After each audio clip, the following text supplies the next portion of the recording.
alunos do 5º ano. Vamos começar mais uma aula e hoje nós vamos dar continuidade ao samba, né? Vamos falar um pouco sobre esse gênero musical, vamos falar sobre a história dele, né?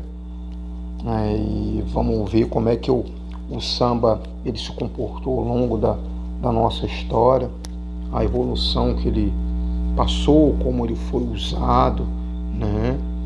Para vários propósitos. Mas antes nós vamos voltar um pouquinho até a aula passada e vamos corrigir o nosso exercício de fixação da matéria da aula passada. Bem, a primeira questão está pedindo o seguinte: qual a origem do termo samba, segundo Ney Lopes?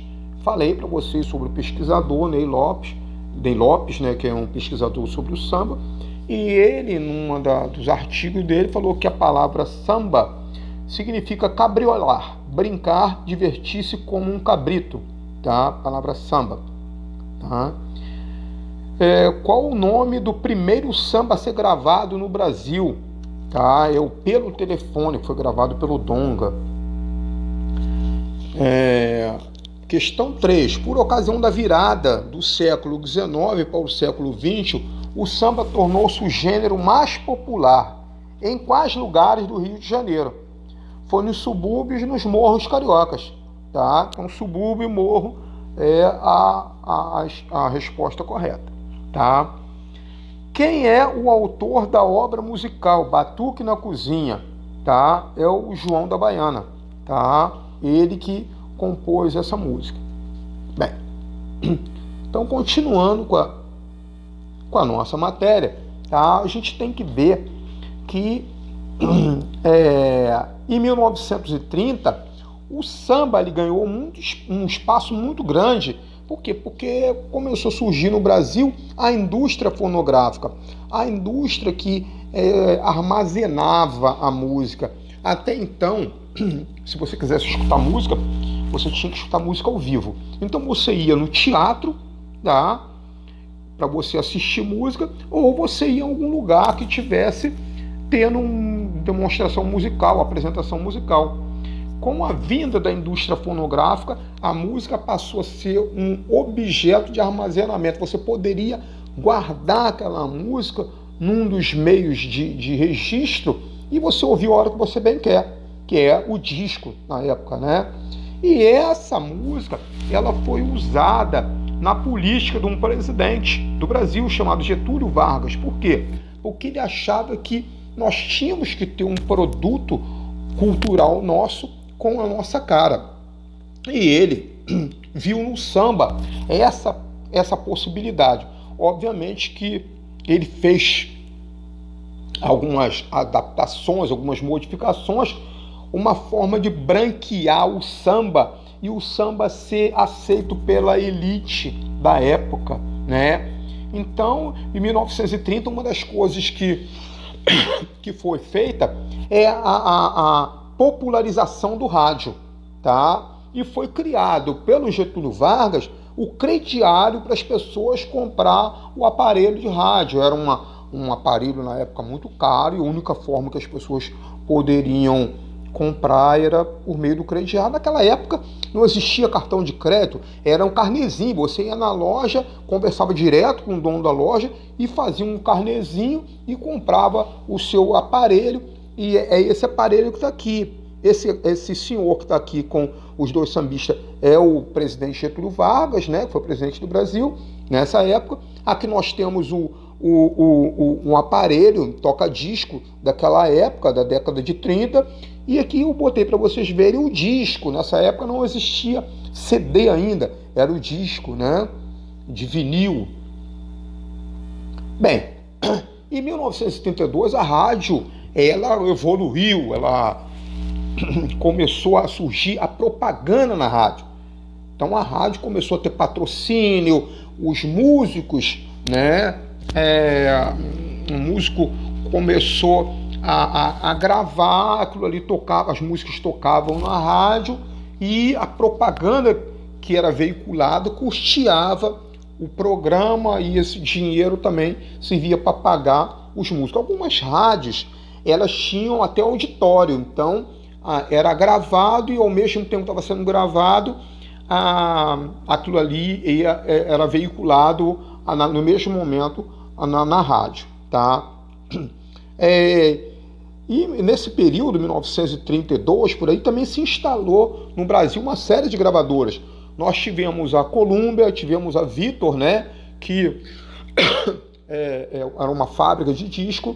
Também foi nesse período em que surgiu o filme falado sonoro, tá? E gerou uma série de desempregos de músico, porque era gravado. Para você passar um filme, na época do filme mudo, né, o músico ficava ali, sentado, no cinema. Na hora que tinha uma música, dava a entrada para ele.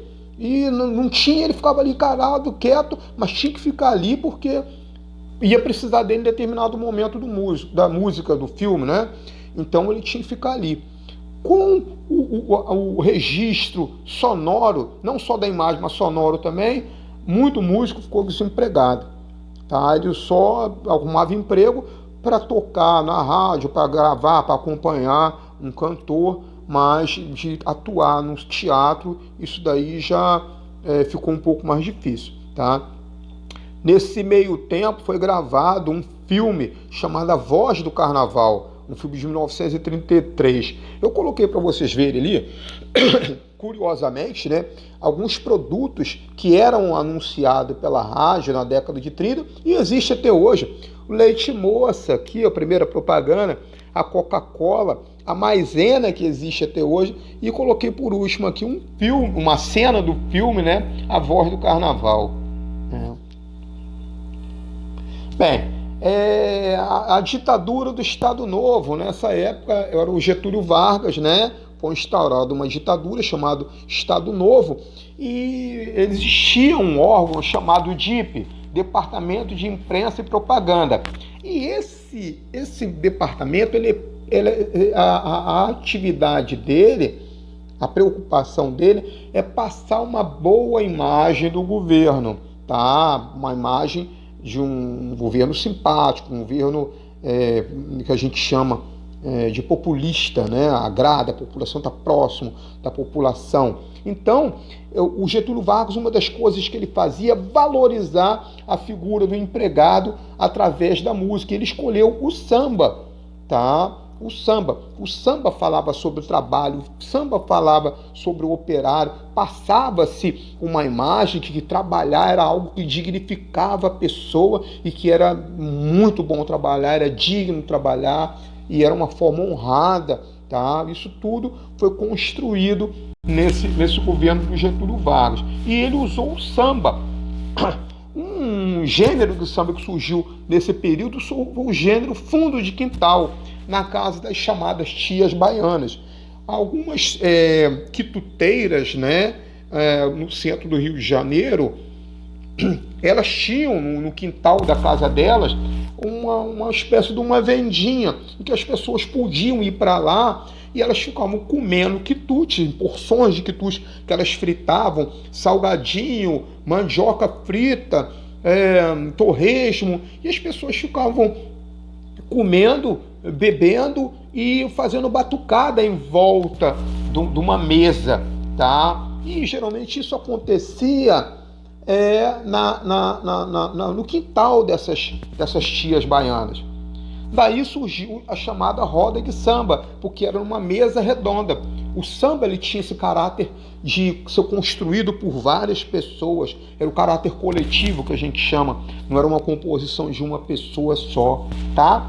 E esse samba, por ser feito dessa forma, ele era chamado samba gênero fundo de quintal, por ser feito no quintal, tá? É também dessa época o DIP, o Departamento de Imprensa e Propaganda, estimulou o surgimento desse tipo de música, que é o samba exaltação, né? E é dessa época que surgiu um samba muito conhecido, até hoje em dia, chamado Aquarela do Brasil, de composição, de criação do mineiro Gilbar, Ari Barroso, O Ari Barroso compôs essa música foi aceita, Brasil, meu Brasil, brasileiro, meu mulato lisonjeiro, vou cantar-te nos meus versos. Então, essa música ela ganhou espaço, na época foi usado também como produto de exaltação do Brasil, as belezas do Brasil. Coloquei para vocês ali, né, uma foto, tá, o trabalhador também tem seu lugar no Estado Novo. E coloquei a capa do disco do Ari Barroso, que contém essa música, a Aquarela do Brasil de 1939. Tá? Bem, por hoje é só, tá? E até a próxima. Um abraço para vocês.